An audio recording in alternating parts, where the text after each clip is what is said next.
The International Court of Justice has delivered a judgment that vindicates South Africa in their case accusing Israel of genocide. The world's top court has concluded in a preliminary verdict that there's a plausible case Israel are committing genocide, that Palestinians in Gaza are at immediate risk of genocide, and that Israel should immediately act to protect Palestinian lives. Now, it's a powerful verdict, and it's one that puts both Israel and its Western backers to shame. For example, when South Africa first brought the case against Israel, this was the view of the US Secretary of State, Antony Blinken. We believe the submission against Israel to the International Court of Justice distracts the world from all of these important efforts. And moreover, the charge of genocide is meritless. The charge of genocide is meritless, right? Very, very dismissive. You know, some people interpreted that as being a bit racist. You know, you're just saying, oh, these South African lawyers, they're just, you know, giving this pile of papers. It doesn't make any sense. It's completely meritless, ridiculous, so dismissive. Now, the International Court of Justice haven't ruled that Israel is guilty of genocide. That's for the merit part of the case. So that will be much further down the line. But in this preliminary phase of the case, one thing they have definitively said is that this is not meritless. They have said South Africa is putting forward important arguments. They've given important evidence, which means that there's a plausible case that genocide has been committed by Israel. That is the opposite of a meritless case, the opposite of a meritless case. So the United States here should feel absolutely humiliated. They're not alone, of course. The role of the US Secretary of State is the same as that of the Foreign Secretary in the UK. And 2 weeks ago, our Foreign Secretary took a similar stance to Blinken. Do you agree with the South Africans that Israel has a case to answer before the International Court of Justice? No, I absolutely don't. I think the South African action is wrong. I think it's unhelpful. I think it shouldn't be happening. Now, of course, you know, I'm not a lawyer, but they are talking here about genocide. They're taking this case on the basis of genocide. And, you know, to prove that, you've got to prove that there was intent. Now, you know, I take the view that Israel is acting in self-defense after the appalling attack on the 7th of October. But even if you take a different view to my view, to look at Israel, a democracy, a country with the rule of law, a country with armed forces that are committed to obeying the rule of law, to say that they have, that country, that leadership, that armed forces, that they have the intent to commit genocide, I think that is nonsense. I think that's wrong. But you can't know that. You can only judge on the basis of what they've done. Yeah, you can judge. You can judge, though, on the basis of what they have done and how they've acted and why they're acting. And to say there's an intent to commit genocide, I do believe that's wrong. All right. Now, that was, I think, even more offensive than Blinken's argument, right? Blinken called it meritless. David Cameron called it nonsense. He's saying what the South Africans are putting forward here is nonsense. And his argument as to why it's nonsense is just so legally illiterate, right? He's saying, oh, they couldn't possibly be committing genocide because they're a democracy like us. Right, that's completely irrelevant. Right, you'll notice that nowhere in the ruling from the International Court of Justice do they say, "Well, we have taken into account that they're a democracy, and so therefore they might not be committing genocide." It's a complete non sequitur. Right, it doesn't make any sense whatsoever to say that. I mean, he's basically just using different words to say they're an ally of ours. So of course they can't be committing genocide, or of course I'm not going to admit they might be committing genocide. We've got meritless from Antony Blinken. We got nonsense from David Cameron. Two assessments which are just fundamentally trashed by the International Court of Justice, who have said this is a plausible case of genocide, i.e. this case has a lot of merit. Right? We're not ready to judge whether genocide is taking place, but this is an important case. What South Africa have put together is persuasive. Right? We're not yet persuaded to the extent that we're willing to, say genocide yes or no, but we're persuaded enough that, this needs to be a priority of when it comes to the world's attention, and that we are going to try Israel for genocide, right? Of course, one of the most vociferous defenders of Israel in the ICJ case has been the Germans. While the hearings were underway, their Vice Chancellor and Minister for Economic Affairs visited Israel and said this. My personal and political opinion is that one can criticize the Israeli military for using harsh measures in the Gaza Strip. However, that does not constitute genocide. Those who would commit genocide or desire to do so, if given the opportunity, are Hamas.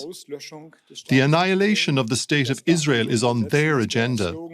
So we can understand the slogan "From the river to the sea" as not meaning that Jews should leave Israel by boat, but as an extinction fantasy. Accusing Israel of genocide is a complete distortion of victims and perpetrators, in my view, and it is just wrong.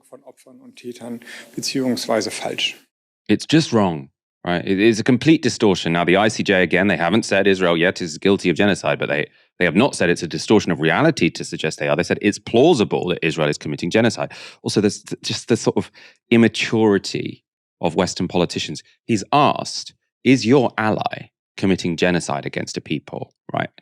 Are they creating conditions where life becomes impossible, right? They've killed 25,000 people. All he can talk about is a chant. Oh, I don't really want to talk about 25,000 people dying or the possibility that a genocide is taking place conducted by our ally. I want to talk about a chant that some people might be singing in Western capitals, right? It's just completely juvenile, I think. Germany actually has gone further in some ways than the United States and the UK, because they have said they will intervene on the side of Israel at the International Court of Justice. So that means that as the case progresses, once they go on to the merits of the case, German lawyers will give statements at the court. And how this works is they'll be giving a case as to how the Genocide Convention should be interpreted, but they will be doing it in such a way, they've said explicitly, so as to support Israel's arguments. Finally, Germany, with its particularly grim history, isn't the only EU country that jumped to Israel's defense. When South Africa launched the case, the French foreign minister told Parliament this: accusing the Jewish state of genocide crosses a moral threshold. The notion of genocide cannot be exploited for political ends. Again, completely trashed by the ruling from the ICJ. The ICJ did not say, oh, this is a politically manipulated case. They said this is a seriously put argument, and we are incredibly worried that genocide is taking place, and we will continue this case accordingly. Aaron, the Americans, the British, the Germans, and the French all publicly trashed South Africa's case at the ICJ. How humiliated should they feel now that the court has ruled that South Africa has a good case and Israel has a case to answer? It's like living in an alternative reality. Seeing Habeck, the German foreign minister, saying what he's saying. Annelies Baerbock, his colleague in the Green Party, says similar things. Scholz, the German chancellor, says similar things. It is like living in a parallel reality. German politics right now, Germany's political class is a shit show. It's a disaster area for so many reasons, from falling living standards to the collapse of the automotive industry, energy poverty, recession, and foreign policy. It's a disaster. It is a disaster. And that man is front of the queue. And I frankly cannot wait for him to be booted out of office, because the Greens are going to have an absolutely catastrophic election. And sadly, that's going to benefit the AFD, the CDU. But the truth is, this man, when it comes to foreign policy, is literally no different. If anything, possibly worse, actually, in so much as it's providing a quote-unquote progressive veneer to German foreign policy. Absolutely extraordinary that a country like Germany, responsible for the greatest genocide in contemporary history, can talk with such moral certainty about this in his nice, warm house in Berlin or Dusseldorf or wherever the hell he lives, with his nice Siemens kitchen appliances and his central heating. He's saying that women who are dying in childbirth don't matter. They don't matter because they're Palestinians, they're Arabs. That's the truth of the matter. If they were Europeans, he would be the first to say this is abominable. If they were Ukrainian, he'd say the country needs to rearm. We need to spend hundreds of billions rearming. We need to redirect our entire national economy to address this atrocity. The Palestinians, so, less important. Cameron, Blinken, what we're seeing actually across the piece there, I think, is the complete evaporation of what might be called, and often it's been a bit of a joke, a rules-based international order, which has been overseen and policed by Western Europe and the United States really since 1945, partly in combination with the USSR until 1989.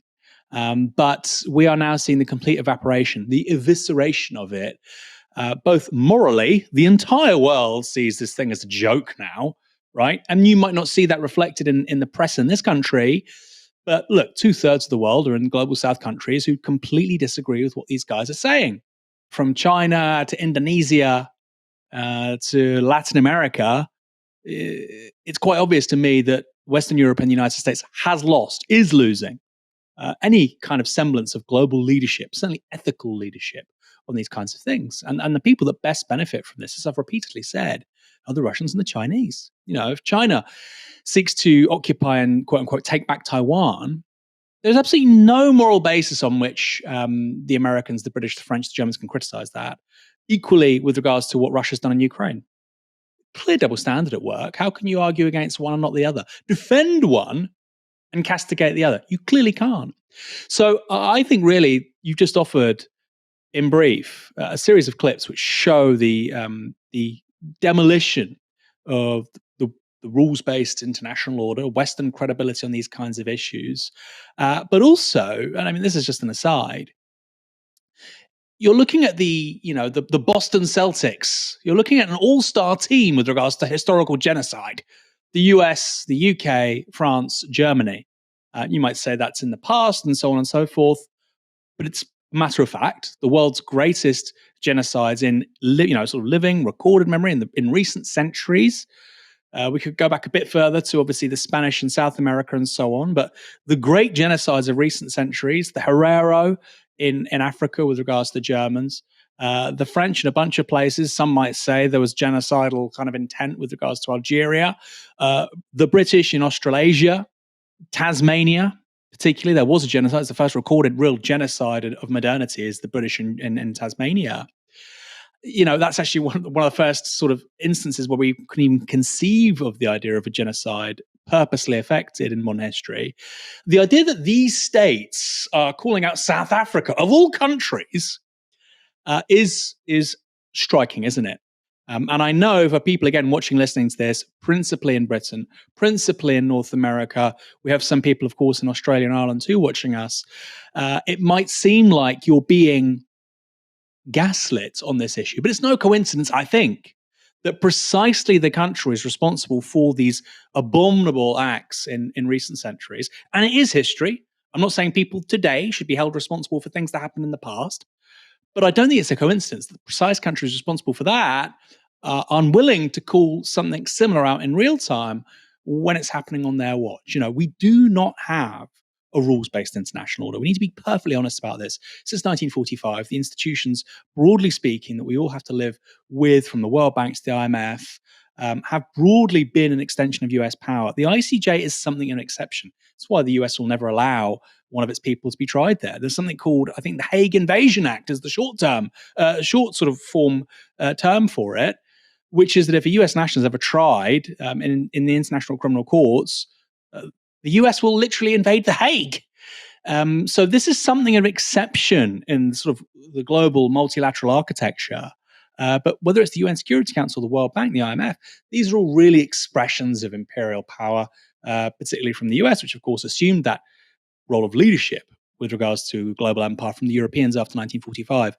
So ridiculous, bizarre, absurd, but it will all have enormous consequences for how seriously these countries are taken by the rest of the planet, and I mean billions of people, for the rest of the century, and that is not trivial.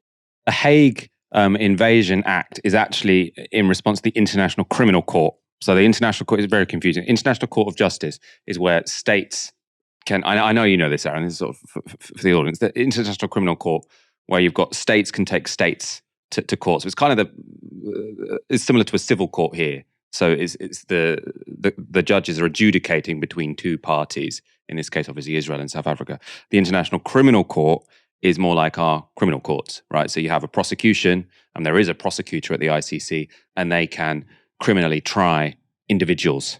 And the United States has said if an American is ever tried by the ICC, they can invade The Hague. The Americans, of course, haven't signed up to the ICC. The ICJ, many more countries have signed up to. I think maybe all of them, because it's an arm of the United Nations.